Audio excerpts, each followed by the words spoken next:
दूरस्थ एवं मुक्त शिक्षा और संस्कृति की आवाज ये है उत्तराखंड मुक्त विश्वविद्यालय का हेलो हल्द्वानी रेडियो। इसे आप 91.2 FM पर सुन सकते हैं। दोस्तों, मैं हूं आपके साथ डॉक्टर राकेश रयाल और आज हम एक बहुत ही महत्वपूर्ण जानकारी आपको देने वाले हैं और यह जानकारी हमारे श्रोताओं के साथ साथ हमारे शिक्षार्थियों के लिए भी बहुत ही उपयोगी है और बहुत ही महत्वपूर्ण है। मैं आपसे गुजारिश करूंगा कि आप इस जानकारी को ध्यान से सुनें और इसका लाभ लें। इस कार्यक्रम में आपको जानकारी देने के लिए मौजूद हैं उत्तराखंड मुक्त विश्वविद्यालय के वरिष्ठ professor R C. Mishra ji. Professor R C. Mishra ji का लगभग 42 वर्ष का अकादमिक अनुभव है। उत्तराखंड मुक्त विश्वविद्यालय से पहले आप कुमाऊं विश्वविद्यालय में प्रबंधन और वाणिज्य विषय के प्रोफेसर रहे हैं और पिछले 12 वर्षों से आप उत्तराखंड मुक्त विश्वविद्यालय में अपना योगदान दे रहे हैं। आप विश्वविद्यालय में कई महत्वपूर्ण अकादमिक और प्रशासनिक जिम्मेदारियों का निर्वहन आपके द्वारा किया गया। आज हम एक बहुत महत्वपूर्ण विषय पर जो नेक एक्रीडिटेशन का जो विषय है इसकी जानकारी आपको देंगे और नेक एक्रीडिटेशन के लिए जो विश्वविद्यालय द्वारा जो प्रोसेस की जा रही है उस सब जो है प्रोफेसर आर.सी. मिश्रा जी के निर्देशन में ही की जा रही है। तो सर, आपका इस कार्यक्रम में बहुत बहुत स्वागत है। जो नेक एक्रीडिटेशन के लिए आजकल उत्तराखंड मुक्त विश्वविद्यालय कार्य कर रहा है, प्रयासरत है। सबसे पहले तो जो हमारे श्रोता हैं और जो हमारे छात्र हैं, शिक्षार्थी हैं, उनका कंसेप्ट क्लियर हो जाए कि नेक है क्या चीज।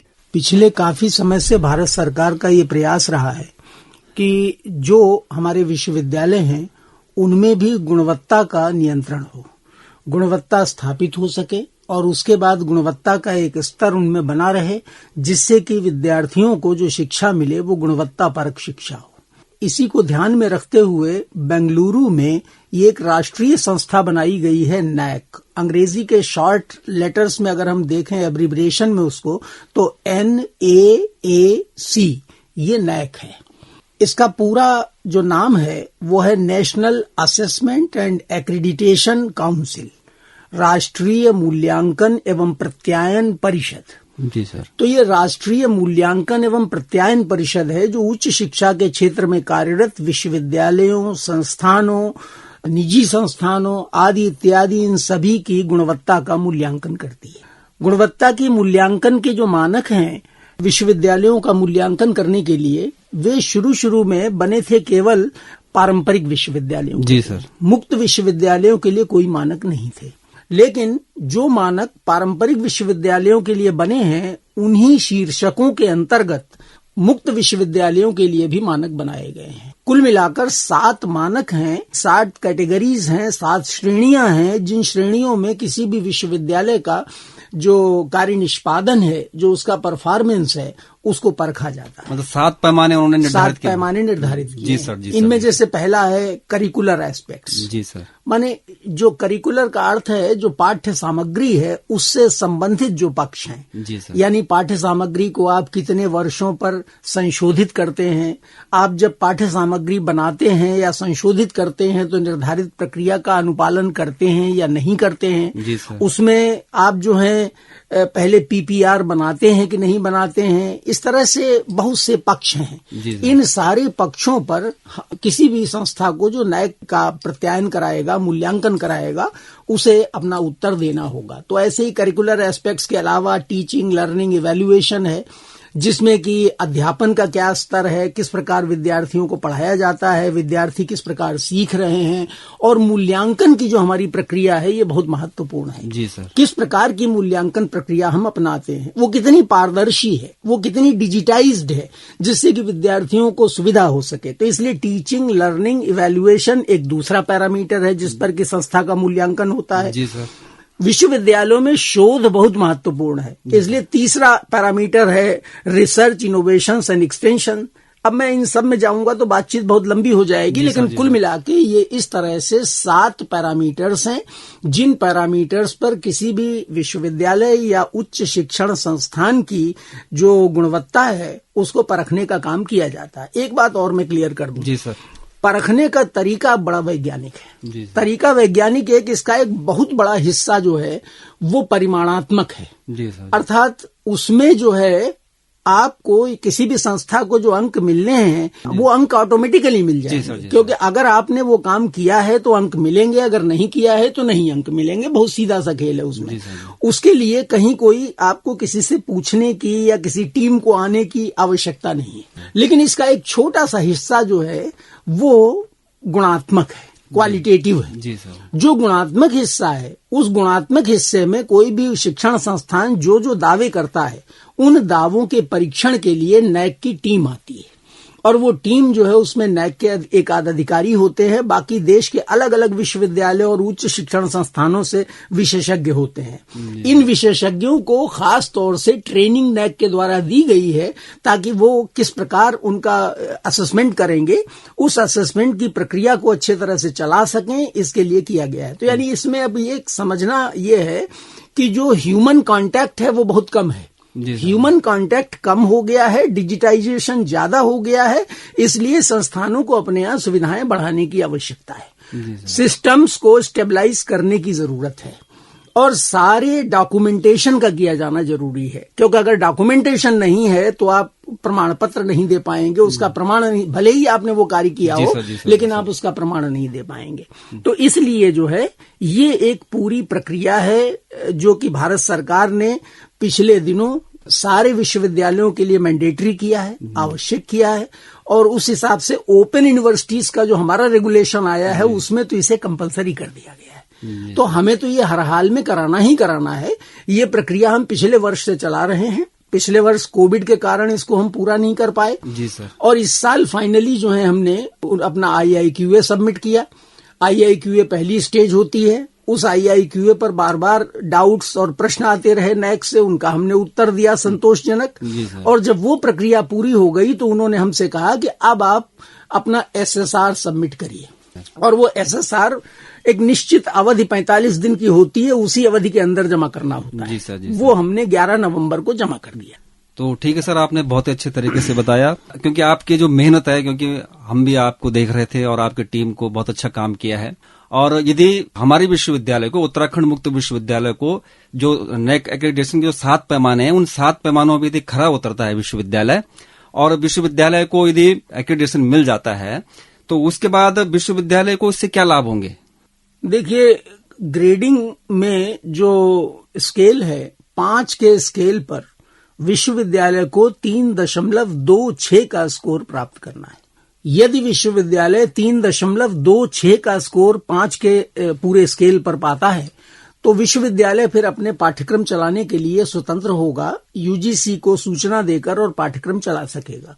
लेकिन यदि ऐसा नहीं हुआ तो हमारे ऊपर बड़े बंधन बने रहेंगे जो अभी हट नहीं पाएंगे। वो बंधन तभी हटेंगे जो हम समय समय पर देखते भी हैं, UGC के लेवल पर या और रेगुलेटरी बॉडीज के लेवल पर हमें परेशानियां होती हैं। ऐसे ही हमारे यहाँ जो अध्यापक शोध कार्यों में लगे हुए हैं, अभी उनके शोध कार्यों के लिए कोई भी धन इन राष्ट्रीय नियामक संस्थाओं के द्वारा नहीं दिया जाता है। लेकिन जब विश्वविद्यालय का नैक का प्रत्यायन हो जाएगा तो इस प्रत्यायन के होने के बाद हमारे शिक्षकों को उन स्कीम्स के अंतर्गत UGC से और अन्य राष्ट्रीय संस्थाओं से फंडिंग प्राप्त हो सकेगी, धन प्राप्त हो सकेगा अपने शोध को चलाने के लिए। अब अगला और सबसे महत्वपूर्ण पक्ष है जो किसी भी विश्वविद्यालय में वास्तव में मेरा मानना यह है कि एक तरफ शिक्षक होते हैं, जी सर, एक तरफ कर्मचारी होते हैं और विद्यार्थी होते हैं। इन तीनों से मिलकर विश्वविद्यालय की संकल्पना की गई है। क्योंकि शिक्षक जहां एक विजन देते हैं, एक नीति निर्धारण करते हैं, हमारे जो कर्मचारी साथी हैं वो उसमें पूरी मेहनत से लगने के बाद उसके लिए एक प्लेटफॉर्म बनाते हैं, ढांचागत प्लेटफॉर्म तैयार होता है। लेकिन ये सब बेकार है अगर विद्यार्थी इसमें न जुड़े। जी सर। क्योंकि अंततः जो बेनिफिशियरी है, जिसके लिए सारा काम किया जा रहा है, वो हमारा विद्यार्थी। जी सर। और हमारा विद्यार्थी जो, उसे क्या लाभ होगा, ये प्रश्न आपका वहां पर ले जाकर मैं जोड़ रहा हूं। तो अगर हम देखें कि विद्यार्थी को क्या लाभ होगा, तो आज के जमाने में अगर आपकी डिग्री किसी मान्यता प्राप्त विश्वविद्यालय से है तो बड़ी अच्छी बात है। और अगर नैक के द्वारा एक्रेडिटेड भी है वो विश्वविद्यालय, नैक से प्रत्यायन भी हो चुका है उसका, तो आपकी डिग्री का जो मूल्यांकन है वो स्वतः ही बढ़ जाता है। यानी फिर आप जब कहीं दूसरी जगह अप्लाई करेंगे और आपकी मार्कशीट पे लिखा होगा नैक एक्रेडिटेड यूनिवर्सिटी, या 4 स्टार यूनिवर्सिटी, तो जाहिर सी बात है कि बच्चे के जो डिग्री है, बच्चे का जो प्रमाण पत्र है, उसका मूल्यांकन स्वतः ही बढ़ जाता है। उसको अगर नौकरी के लिए जाना है उसमें लाभ मिलता है, उसको ट्रेनिंग करने के लिए जाना है उसमें लाभ मिलता है, वो इन हाउस जॉब करता है उसमें लाभ मिलता है उसको, क्योंकि हमारे यहाँ तो मैक्सिमम जॉब करने वाले बच्चे होते हैं जो जॉब भी कर रहे होते हैं और जो है अपना पढ़ाई भी कर रहे होते हैं। तो इस तरह से मूलतः जो मसला है वो है गुणवत्ता का। जी सर, जी सर। कि यदि हम गुणवत्ता सुनिश्चित करते हैं तो हमारे तीनों पक्षों को लाभ होता है। अध्यापकों को भी लाभ होता है, कार्मिकों को भी लाभ होता है और हमारे विद्यार्थियों को भी लाभ होता है। ऐसा कोई नहीं है जिसको कि लाभ ना हो, सभी को लाभ होता है। और सबसे बड़ी बात है कि देश के एक लक्ष्य में हम अपना योगदान कर रहे हैं। जी सर। क्योंकि समग्रता में देखें तो देश ने अपने सामने एक लक्ष्य निर्धारित किया है कि गुणवत्ता परक उच्च शिक्षा हमारे विद्यार्थियों को मिले। जी सर, जी सर। और वो अगर इस पैमाने से होकर हम गुजरते हैं तो स्वाभाविक सी बात है कि हम उस लक्ष्य में भी अपना योगदान कर रहे होंगे। जी सर, ये बहुत बड़ी बात आपने कही सर कि और इससे जो लाभ है, एक तो हमारे जो शिक्षक हैं उन शोध के क्षेत्र में अच्छा काम कर सकते हैं, प्रोजेक्ट ला सकते हैं और उसके साथ साथ एक विश्वविद्यालय में ही नहीं प्रदेश में एक नवाचार के क्षेत्र में हम अच्छा काम कर सकते हैं। बिल्कुल, बिल्कुल। उसके साथ ही जो है, जो हमारे छात्र हैं, जो हमारे लर्नर्स हैं, शिक्षार्थी हैं, उनको क्वालिटेटिव एजुकेशन मिलेगी। बिल्कुल। क्वालिटेटिव एजुकेशन के साथ साथ उनके पास प्रमाण भी होगा, जो उनके आपने कहा कि मार्कशीट पर और डिग्री पर जो लिखा रहेगा ऊपर, तो उसकी भी काफी वैल्यू होगी। बिल्कुल, बिल्कुल। तो ये कुल मिलाकर हम कहें कि ये जो 7 पैमाने हैं नेक के, इन 7 पैमानों पर आपकी मेहनत से इसको हम अचीव कर लेते हैं, प्राप्त कर लेते हैं, तो हमें ये लाभ होने वाले हैं। अब एक प्रश्न ये है सर कि यदि हम इस 7 पैमानों पर खरे उतर गए और हमने ये सब पास कर दिए और हमें नेक एक्रेडिटेशन मिल गया, तो उसके बाद कितने साल के लिए ये होता है और यदि मिल गया तो इसको मेंटेन करने के लिए, इसको बनाए रखने के लिए हम विश्वविद्यालय को क्या क्या काम करने होंगे? देखिए, आधारभूत काम जो है वो अब किया जा चुका है। जी सर। आधारभूत काम हो चुकने के बाद पहला ये जो एक्रेडिटेशन है हमारा, ये रहेगा 3 वर्ष के लिए। 3 वर्ष और इसके बाद हर बार 3 वर्ष में हमें अप्लाई करना पड़ेगा। हम अप्लाई करेंगे और वो हमारा रूटीन में होता चला जाएगा। अब कोई कठिनाई नहीं आएगी। देखिए, रास्ता बनना मुश्किल होता है। जी सर। जब एक बार रास्ता बन जाता है तो ये मानकर चलिए कि फिर आगे आने वाली पीढ़ियां जो होंगी हमारी अध्यापकों की, कार्मिकों की, वो सारी पीढ़ियां उन्हीं लाइन्स पे काम करने की आदी हो जाएंगी। जैसे फॉर एग्जाम्पल, आपने क्लास लिया जी सर काउंसलिंग का, लेकिन उसका रिकॉर्ड नहीं रखा। रिकॉर्ड के रूप में अटेंडेंस हो सकती थी, फोटोग्राफ हो सकता था, वो आपने नहीं रखा। अब नहीं रखा तो आज कोई प्रमाण आप इसका नहीं दे सकते हैं।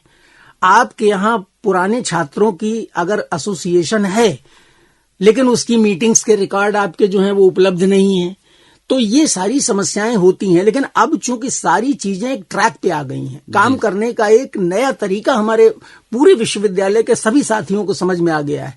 देखिए, मैं आपको एक बात बताऊं, इस प्रक्रिया में मेरी टीम जो थी उसने तो काम किया ही, उसमें कोई दो राय नहीं है। जी सर, जी। लेकिन पूरे विश्वविद्यालय के जितने हमारे शिक्षक और कर्मचारी हैं, ऐसा शायद ही कोई रहा हो जिसने कि इसमें योगदान न दिया हो। जी सर। तो उसमें क्या हुआ है कि उन्होंने भी बड़ी परेशानी से वो डाटा रिट्रीव किया है, वो इन्फॉर्मेशन रिट्रीव की है, और इतना ही नहीं, इस प्रक्रिया में उन्होंने सीखा भी है। जी सर। और केवल हमारे शिक्षक कर्मचारी ही नहीं, बल्कि हमारे जो दूर के अध्ययन केंद्र हैं और जो हमारे क्षेत्रीय केंद्र हैं, उन्हें भी काम करने का एक नया तरीका समझ में आया है कि किस तरह से हम भविष्य में काम करें, जिससे कि जो है हम उन सारे पैरामीटर्स को पूरा करते हुए काम करें जो पैरामीटर्स जो हैं आवश्यक होंगे नैक या किसी भी अन्य प्रकार के इस तरह के प्रत्यायन के लिए, मूल्यांकन के लिए। जी सर। तो ये एक चीज बहुत महत्वपूर्ण है कि भविष्य में इसका क्रम बना रहेगा और निरंतर रूप से इसका मूल्यांकन होता रहेगा। और मूल्यांकन एक कंटिन्यूअस प्रक्रिया है, एक निरंतर चलने वाली प्रक्रिया है। आज जो हुआ ये पहली बार था, इसलिए इसमें मेहनत बहुत ज्यादा लगी है, लेकिन आने वाले समय में हमें लगता है ये काम बहुत आसान हो जाएगा। जी सर, ये बहुत अच्छी बात आपने कही। सर, इसमें एक चीज हो रहा है कि अभी हम किस पोजीशन पर पहुंचे, जो प्रक्रिया जिसके लिए हम ये इन 7 पैमाने हमें इन पे खरा उतरना है, ये प्रक्रिया हमारी कहाँ तक पहुंची है? देखिए, हमारी प्रक्रिया लगभग अंतिम चरण में है। लगभग अंतिम चरण का अर्थ है कि जो हमने करना था, हमने सेल्फ स्टडी रिपोर्ट जमा करनी थी। सेल्फ स्टडी रिपोर्ट बनाना एक कठिन काम था। जी सर। सेल्फ स्टडी रिपोर्ट हम जमा कर चुके हैं। हमारी सेल्फ स्टडी रिपोर्ट के जमा करने में हमसे कोई चूक नहीं हुई, हमने समय रहते उसको जमा किया है। जी सर। 14 नवंबर आखिरी तिथि थी और 11 नवंबर को हमने उसे जमा कर दिया। जी सर। तो इसलिए वो विद इन टाइम हमने अपना काम कर दिया है। जी सर। अब आगे का जो एक बहुत महत्वपूर्ण पक्ष है वो है हमारे शिक्षार्थियों, हमारे विद्यार्थियों का फीडबैक। फीडबैक के लिए नैक के द्वारा मेल या एसएमएस के माध्यम से सूचना भेजी गई, लेकिन एक बड़ी विचित्र बात यह है जो कि मुझे भी समझ में नहीं आ रही, लेकिन उन्होंने जो अपनाई है सो अपनाई है, वो ये है कि जो मेल विद्यार्थियों के पास गई है वो मेल आईडी है noreply.onlineassessment@gmail.com। अर्थात ये मेल आईडी थोड़ा कंफ्यूजिंग हो जाती है जो विद्यार्थी जब रिसीव करता है। मैं फिर रिपीट कर रहा हूं, इसको बार बार रिपीट करना जरूरी है कि विद्यार्थी जान सकें कि वास्तव में यही वो मेल है जो नैक से आई है। उसमें नैक का कहीं नाम नहीं है। जी जी। नैक का कहीं नाम नहीं है। मेल आईडी है noreply.onlineassessment@gmail.com। तो अब कहने का अर्थ ये है कि विद्यार्थियों के पास मेरी इस वार्ता को जो भी सुनेंगे जी सर। उन्हें स्पष्ट हो जाएगा। स्पैम में भी चला गया हो, ये भी हो सकता है, इनबॉक्स में न हो के बल्कि स्पैम में चला गया हो और नो रिप्लाई समझ के बच्चों ने जवाब न दिया हो। तो इसलिए जो है इस ऑनलाइन असेसमेंट के नाम से जो मेल आई है उस मेल पर हर हाल में जवाब दें, क्योंकि जब हमारी विद्यार्थियों की एक निश्चित संख्या जवाब दे चुकेगी, अपना फीडबैक दे चुकेगी, उसके बाद ही जो है उनकी टीम हमारे यहाँ आएगी। जब तक ये चरण पूरा नहीं होगा तब तक टीम नहीं आएगी। और टीम, अभी मैं अनुमान लगा रहा हूं कि अगर विद्यार्थी समय पर हमारे सब उत्तर दे देते हैं तो आप ये मानकर चलिए कि दिसंबर के आखिरी सप्ताह से लेकर जनवरी के पहले सप्ताह के बीच में मेरी परिकल्पना है कि शायद नैक की टीम यहाँ आ जाएगी। और अगर टीम आ जाती है तो ये मानकर चलिए कि जनवरी के दूसरे सप्ताह में आप एक एक्रेडिटेड विश्वविद्यालय होंगे, आप एक मान्यता प्राप्त विश्वविद्यालय होंगे। तो प्रक्रिया दूर नहीं है, अब बड़े चरण सब पार हो गए हैं। लेकिन ये भी बड़ा कठिन है दूरस्थ माध्यम के अंतर्गत कि हम अपने विद्यार्थियों को संपर्क कर सकें। फिर हमें ये भी नहीं मालूम है कि किन विद्यार्थियों को मेल गई है। जी सर। आज सुबह मेरी नैक से बात हुई तो उन्होंने कहा है लगभग 3,500 मेल उन्होंने भेजी है। तो 3,500 भेजी, वो भी दुर्भाग्य है कि noreply.onlineassessment के पते से गई हैं, तो उसमें विद्यार्थी नहीं समझ पा रहा है कि मेल कैसी आई। 2 तरह की प्रॉब्लम दिख रही है कि एक तो नो रिप्लाई है और दूसरा नैक का कहीं उसमें नाम नहीं है। तो छात्र एक तो नो रिप्लाई कर ही नहीं सकते, पहले उसको इग्नोर कर लेंगे और दूसरा उसमें कहीं भी उसमें नाम नहीं है। तो इसीलिए मैं एक बार पुनः अपने सभी विद्यार्थियों से अपील करता हूं, बड़ी विनम्रता से अनुरोध करता हूं कि कृपा करके अपने मेल बॉक्स को खंगालिए, स्पैम को भी देखिए। अगर उसमें ऑनलाइन असेसमेंट, पूरी मेल आईडी है noreply.onlineassessment@gmail.com, अगर इस मेल आईडी से कोई मेल आई है तो इसे खोलिए। इसमें जैसे ही आप खोलेंगे उसमें अटैचमेंट आ जाएगा। उस अटैचमेंट में 21 प्रश्न हैं जिनका कि उत्तर देना है। उन 21 में से 20 प्रश्न जो हैं केवल टिक मार्क करने हैं, बने बनाए हैं, उनके ऑप्शंस हैं। उन ऑप्शंस में से जो वो उचित समझें उसको टिक कर दें। जी सर। और आखिरी प्रश्न जो है वो खुले प्रकृति का है, ओपन एंडेड है। उसके उत्तर में विद्यार्थी अपनी प्रतिक्रिया भी लिख सकते हैं, कोई संक्षिप्त प्रतिक्रिया अगर लिखना चाहें तो वो भी लिख सकते हैं। तो ये बड़ा काम नहीं है, कठिन काम नहीं है। हमारे विद्यार्थी टेक्नोलॉजी सेवी हैं, वो टेक्नोलॉजी का प्रयोग अच्छे तरह से करना जानते हैं, वो कर सकते हैं। लेकिन गलती उनकी नहीं मैं दूंगा, क्योंकि जो उनके पास मेल गई वो बेचारे तो नैक ढूंढ रहे थे और नैक कहीं इसमें मेल में है ही नहीं। सेंडर नैक नहीं है, सेंडर का एड्रेस है noreply.onlineassessment@gmail.com। तो ये सूचना अगर आपके माध्यम से, हमारे इस रेडियो के माध्यम से सभी विद्यार्थियों में चली जाएगी और जहां तक चली जाए मेरी आवाज जितने लोग सुन सकें, उन सबसे मेरा विनम्र अनुरोध है कि कृपा करके इस मेल को खोलिए। और हमने नैक से अनुरोध किया है कि आप और मेल भेजिए। अभी आपने बहुत कम मेल भेजी है, 3,500 से काम नहीं चलेगा। आप 10-20 हजार मेल भेजिए, तब तो आपको जवाब मिलेगा। ये तो 70,000 विद्यार्थियों में सुई ढूंढने जैसा हो गया। जी सर। तो उन 3,500 को हम ढूंढे, वो तो एक ऐसा लगेगा जैसे कि सुई ढूंढ रहे हैं। जी सर। और सबसे बड़ी बात है कि डिस्टेंस मोड है। डिस्टेंस मोड है। तो ये सारी चीजें सर, बहुत बहुत धन्यवाद आपका। आप आज हमारे इस स्टूडियो में आए हैं और आपने बहुत ही महत्वपूर्ण ये जानकारी दी, क्योंकि आम आदमी नैक के बारे में जानता नहीं है, और खासकर हमारे जो स्टूडेंट्स हैं वो दूर शिक्षा पद्धति के छात्र हैं, उनके लिए ये बहुत उपयोगी जानकारी है। और मैं भी हेलो हल्द्वानी रेडियो 91.2 फ्रीक्वेंसी से सभी शिक्षार्थियों से निवेदन करता हूं कि जिस तरह से सर ने आपसे जो रिक्वेस्ट की है, आप जरूर उस मेल का जवाब दें और आप भी इस मुहिम में अपनी भूमिका अदा करें। नमस्कार, धन्यवाद। बहुत बहुत धन्यवाद।